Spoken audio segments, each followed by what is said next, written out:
As you all know, I review a lot of television, but what are the best shows I've seen this year so far? Let's talk about it.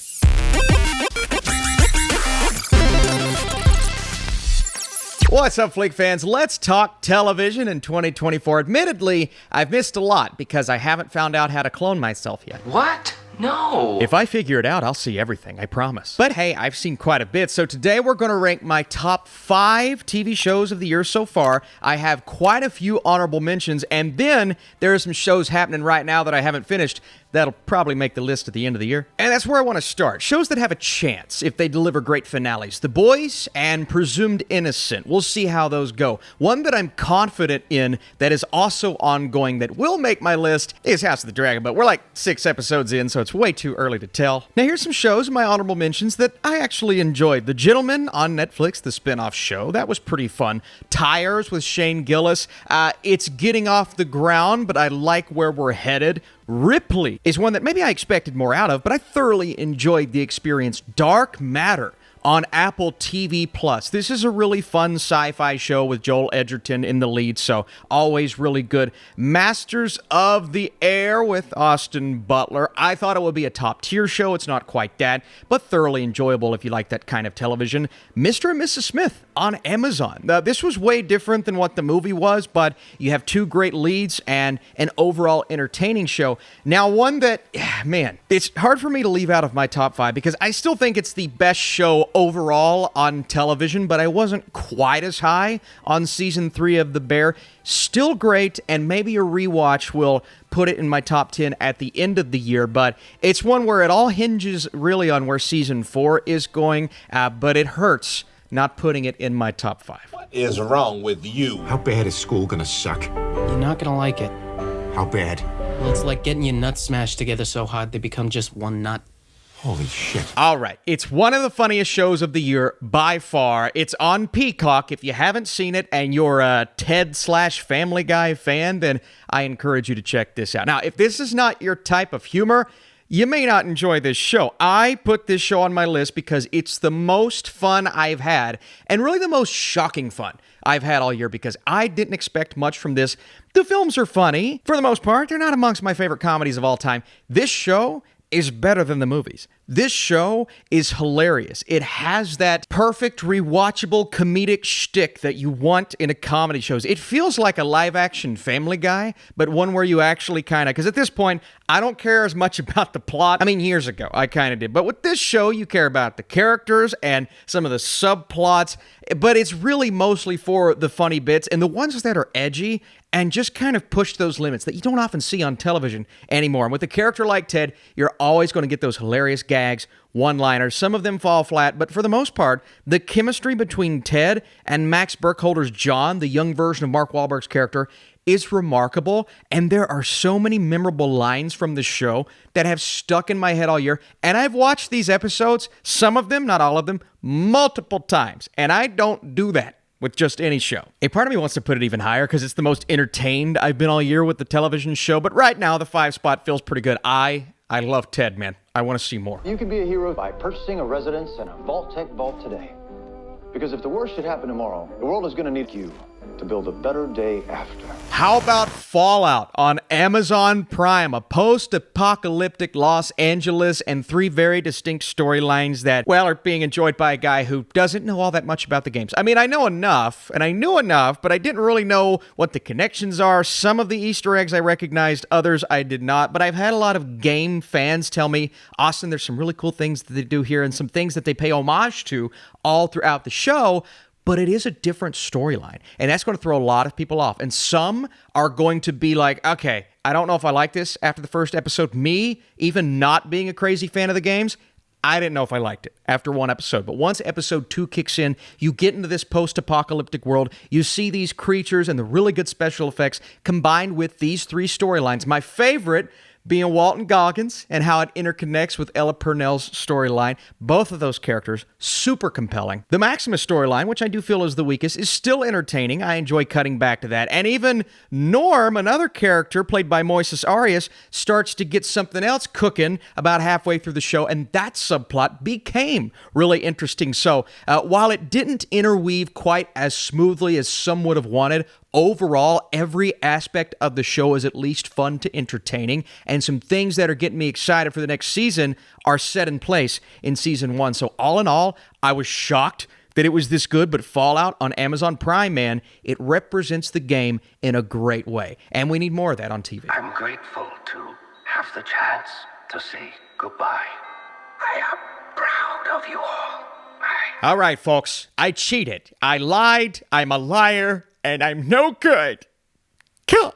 I'm going to call this the animation slot because there's 2 animated shows here that I absolutely loved. We'll start with X-Men 97 on Disney+. Yes, I love the original X-Men 90s show. I even love X-Men Evolution. This has nothing to do with that. Stay on track. Admittedly, I'm nervous for the next couple of seasons because there's going to be a different creator showrunner at play, and so yeah, we'll see what happens. But as for season 1, what they did with these characters, bringing back what we love about the original show, but updating it in a way both with the story and the animation to where it works, and delivering some of the coolest Marvel moments I've seen in years, both on television and in the movies, man. This show is perfect. It was perfect. For what it needed to be, capturing that nostalgia, delivering some of those one-liners that come across as over the top as you need them to for fans of the original show. But for newcomers, those who haven't watched the show, all you need to do is watch that little recap at the beginning and you're caught up. I'm not saying don't watch the original show, but it gives you just enough to get you excited for what's to come. And then every episode, it seems like it's delivering something integral for one of the characters. From Gambit to Rogue to Magneto and Professor X towards the end to Cyclops being finally the BA leader that we've known and loved for a long time in the comics, but we just haven't really seen that in the movies. But we get him in this show. X-Men 97 is awesome. I loved it. It has to be on this list. And then another show. I just ran out of those little metal things that hold paper together. The F are they called again? You know, the thing that's all like... that I want to talk about, and I actually plan on doing a tier list for on my other page, Burke Reacts, where I do all reactions and just crazy, outlandish videos, things I wanted to try on this channel for quite some time. I'm going to be doing a Smiling Friends tier list ranking the episodes, because Smiling Friends, if you haven't seen it and you like random, crazy, wild, silly, and funny animation, it's almost like what Family Guy was at that time, what Rick and Morty was 10 years ago. It's doing that for this new generation, but also people who just like this style of comedy and the sense of pure, unadulterated insanity. Every character, specifically Mr. Boss, that's why I put him in the photo, one of my favorite cartoon characters of all time, but even some of the side characters like an Alan who gets his own episode in Season 2, and we're talking Season 2, Season 1 came out a couple of years ago, but Season 2, man, every episode is wild. And they're also laugh out loud, obnoxiously funny, like Spamtopia and, Alan's episode, like I mentioned, but even the opening that has this video game storyline to it, Pim and Charlie. We don't get as much Pim and Charlie going around trying to make people smile this season, but some of these, crazy off-track storylines that we get, you have no clue what I'm talking about if you haven't seen the show. Just go see it, man. It's hilarious. The episodes are only like 11 minutes long, and each one holds something off the wall crazy. But watch Season 1 first, get introduced to Shrimpina and Mr. Frog, and then you're off and running for Season 2. I love it. It's on Adult Swim. Just go seek it out. Do it! Do it! I really don't know where it's going to end. I think one of us is going to have to die now. But I had to save room for one of the most surprising shows of the year. This was not on my radar. I had no clue what it was going to be. I didn't even request screeners for it. I was late reviewing it, but it became one of the most watched shows on Netflix of all time. That's Baby Reindeer, and Richard Gadd playing Donnie. This is supposedly his story of this stalker and all of the things that she did to him and what other people were doing to him. It's his entire story from start to finish. The way it's told, going back and forth between present and past, but also building up to, I think, one of the greatest moments on television in the last several years when he's up on stage doing that monologue, and then what happens after. This show is fascinating. I loved it. And Martha, well, I don't want to say too much because there's some legal drama going on right now with the actual person and the show itself and what he put out there. I don't know, man. There's a lot happening and it's crazy, but just what my two eyeballs were able to see and the dramatic storytelling, the mix of comedy. I mean, it's a very comedic series, but it also gets really dark, really tragic on occasion. It is the most dark comedy TV show I've seen in quite some time, but it's also just such a personal journey for he in real life, but also his character in this TV show. It just feels like a movie. It really does. And so I was hooked. I watched it all in one day without screeners, and I loved it. It's so different from what I'm used to seeing, and the filmmaking is beautiful. So have you watched Baby Reindeer? Did you enjoy it as much as I did? I alone will tell you the truth. Death is the only punishment here. But number one, you knew it was coming. It is along the lines of House of the Dragon and Succession, but this is not on HBO. It was on Hulu/FX weekly. It was Event Television. And I haven't seen Event Television on TV like this in quite some time, even though it would hit streaming right after. But Shogun. Shogun is amazing.